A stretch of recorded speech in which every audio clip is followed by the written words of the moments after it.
విశ్వాసులారా, అల్లాహ్పై, సమస్త ప్రవక్తలపై, సమస్త దేవదూతులపై, అల్లాహ్ యొక్క దివ్య ఖురాన్, పవిత్ర ఖురాన్పై విశ్వసించువారా, మంచి చెడు అదృష్టంపై విశ్వసించువారా, తీర్పు దినము రోజు గురించి విశ్వసించువారా,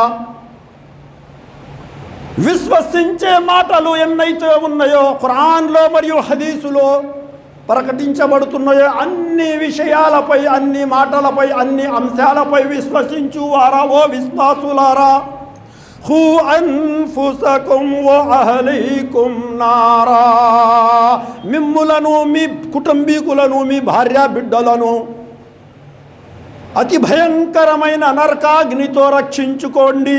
అల్లాహు అక్బర్.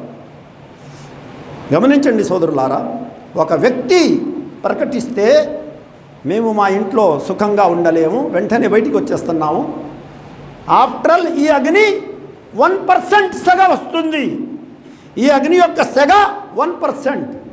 కానీ ప్రవక్త ముహమ్మద్ సల్లల్లాహు అలైహి వసల్లం గారు ఈ యొక్క ప్రపంచంలో మేము వాడుతున్నటువంటి అగ్ని కంటే 69 రెట్లు సెగ కలిగిన అగ్ని అక్కడ అల్లాహ్ తయారు ఉంచాడు.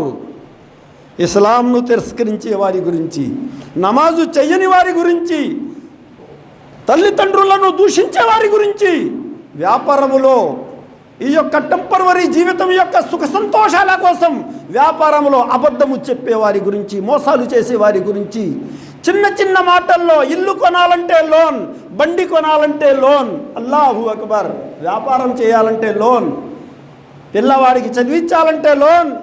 ఎక్కడి నుంచి వస్తుంది ఈ ధైర్యం? మా విశ్వాసం ఏమైపోయింది?